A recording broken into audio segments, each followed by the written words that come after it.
Naniniwala ka ba sa aswang? Hi, good evening. Hi, good morning. Oh, morning na Oo. pala. Umaga na eh. Sabi ko nga, huwag ka nang mag-opo-opo eh. Pasensya na. Nasanay lang. O ano, naniniwala ka ba?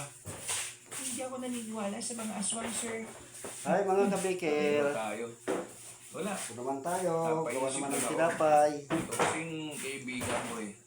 Napatay daw ng aswang yung titi Gumagawa niya eh. ng- Siguro, nababalik lang yung tropa ko na yun.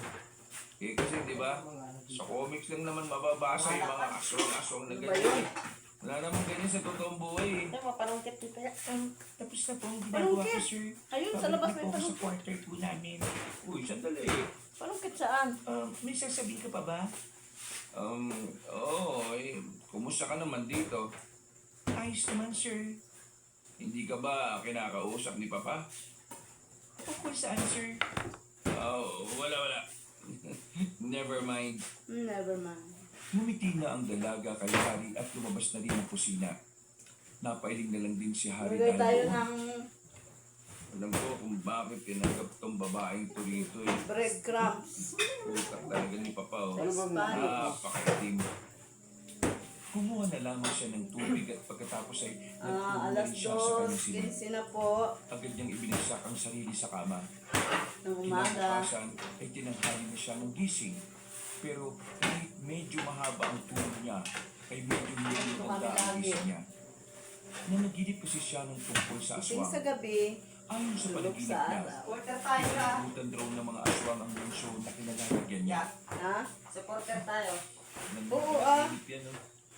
Kakaaswang to ni Lindon eh. Update ko yung lahat ng ano. Ay, Update ko kainis. sa Makakain na nga. para makita din ng mga friends. Inalis na lamang ni Hari ang panaginip na yun sa utak niya. Pagbaba niya sa dining room, ay Ayan po ang naabutan sayo. niya ang ama na naroon. Isa lang naman kasi Kaya ang mga lang lifers. yun na kumakain. Huminga ng malalim si Hari. Pag may Hindi siya ng nakakatawa kasi pamaging tapos nakashare sinasabi mo. niya. Some plancha. Reaction din naman yun sila. Doon din nagda-like din mo sa'yo. About kagabi, Nakita ko yung update niya. gusto ko sanang mag-sorry. Nadala lang po ako ng emosyon ko. Tumigil sa pagmuya ang matanda. Tumingin sa kanya ng seryoso. Yan. Hindi ko gusto yung mga pinagsasasabi Ang mo sa happy akin. namin para hindi kami Pero antukin. dahil lumingi ka naman ng tawa. Napakinig kami ng Sige. mga Pero sa aswang. susunod hari, kahit sarili Mga kitang horror anak, story. ipabubura kita sa mundo. Kaya ko lang Ayan, tinatanggap ganyan ang ang drama. sorry mo dahil gusto ko pa rin maikasal Pinapakinggan kayo ni namin. Laura. Hindi na lamang nagsalita si Para hindi Hari. kami antukin. Kahit kontra pa rin siya roon. Ayaw na lang din niyang salumati ng ama para wala ng pag-awayan. Sumunod ka lang sa mga sasabihin ko at mas magiging maganda ang Mga kinabukasan guys, mo, thank Hari. you nga po pala sa inyo. Maniwala ka sa akin. Pagla-likes, Opo, Papa. Dumating kapag-share. ang kasambahay na si follow. Mandy. May Sa dala-dala page itong ko. putahe na agad naman Salamat. nilapag sa lamesa nila. Napansin ni Hari na kakaiba ang tingin ni Don Marcos sa dalaga. Sige na, Mandy. Bumalik ka na ron at kakain na kami. Hindi ako komportable na may ibang tao dito sa dining room eh. Tumango lang ang dalaga. Sinadya ni Hari yon para iligtas si Mandy sa kung ano na namang kamanyakan ang maaaring gawin ni Don Marcos. Kilala kasi ni Hari ang ama niya. Bata pa lang siya ay alam na niyang may pagkamahilig ang Don. Ilang kasambahay na magaganda na rin ang umalis dahil sa kamanyakan na matanda. Mabilis na lumipas sa mga sandali. Nautusan na naman si Hari na pumunta sa isang liblib na lugar para magdala ng kahon-kahon ng negosyo ng kanyang ama. Matagal na niyang ginagawa ang bagay na yon.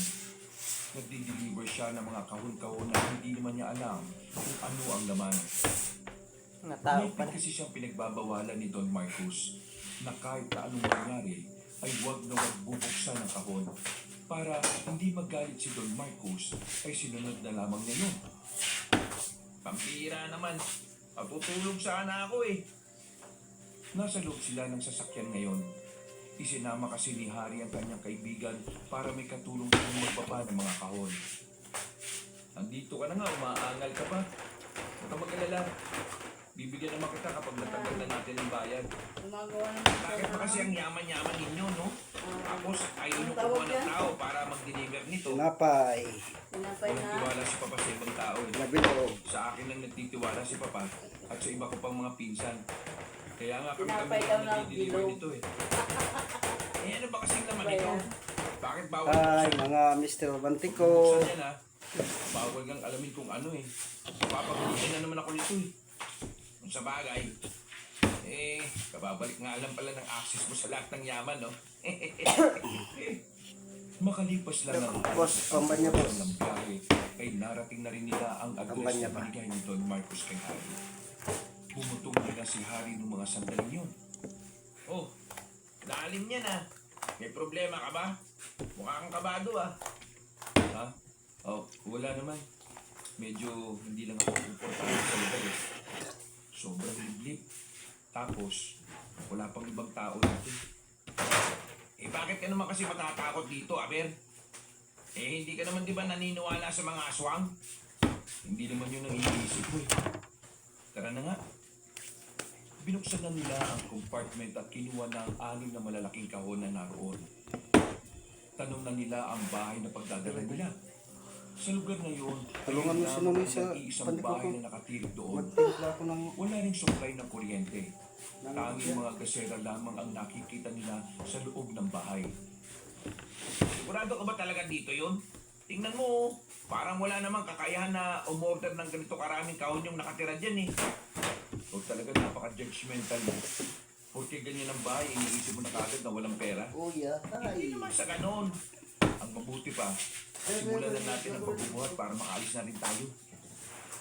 Isa-isa na nilang binuhat ang mga kahon palapit sa parang bakuna ng bahay. Maya-maya lang ay tinawag na rin nila ang lalaking nagngangalang Topper